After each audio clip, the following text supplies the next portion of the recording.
My ex-wife contacted me out of the blue to tell me her affair partner mistreats her. I'm 31 and my ex-wife Claire is 35. We were married 10 years ago, right when I turned 21 and graduated college. We were married for 5 years.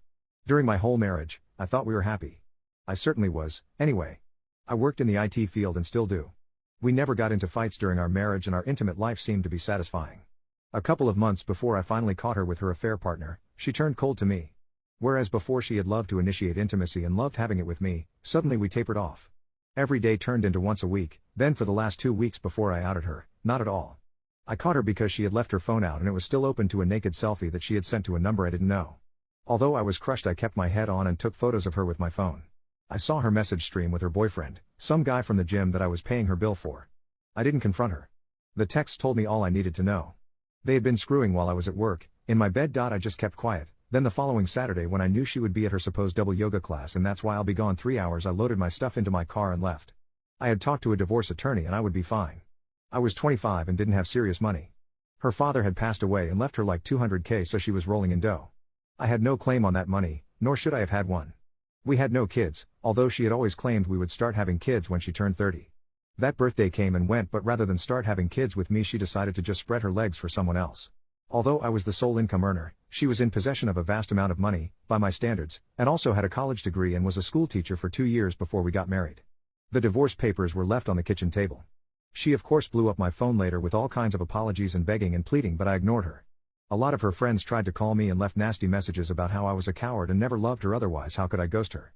I ignored all of them. The only person I called was the guy's wife, who promptly dumped him. But I guess it worked out for my ex because she and her boyfriend got married just a few months after the divorce finalized.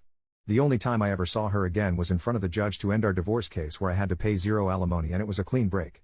She never looked at me once but kept her head down. She brought her boyfriend from the gym and he was flexing, trying to look hard like he was going to fight me. I just shook my head at him and thought he gets what he pays for. I've been on dates since then and have had intimacy a few times since then, but have never been in a long-term relationship since. This was my own choice. In a lot of ways I'm not over my relationship with her. I don't love her anymore, but I'm turned off from loving anyone now. I reconnected with some of my friends I had neglected during my marriage since my wife disapproved of me being friends with anyone. Facebook used to be an app I used, but pretty much anyone I care about I already see and converse with face to face or on the phone, so I never use it anymore. Apparently Claire had spun a narrative that I was mentally abusive and that's why she had no choice but to leave me for an affair partner. My parents didn't buy it, and my close associates didn't buy it, either.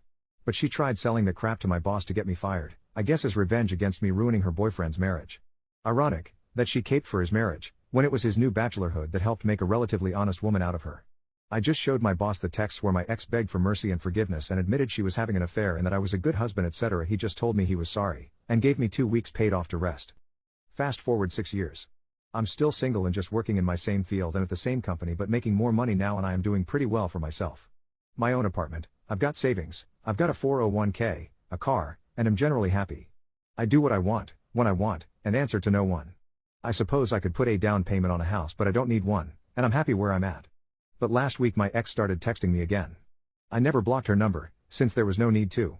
She hadn't been trying to contact me anymore since the flurry of old messages a long time ago begging me not to divorce her and telling me the other guy, who she is now married to, didn't mean anything to her, blah blah blah. At first her messages were just friendly. Hi op, it's Claire. Long time no see. How are you? I know I effed up. Can I call you? Then she tried to call me. At least 10 times. I didn't pick up, and I didn't answer any of her texts either. Op, this is still your number, right? I talked to mutual acquaintance / and he says this is still your number since you replied to him on it. Please talk to me. She then told me how much she missed me and how I was the only man who was ever good to her. Then she started sharing information. Op, affair partner / is such a bastard. He hurts me. I don't know what to do. I made the biggest mistake of my life throwing you away. You were the best thing that ever happened to me. I still ignored her.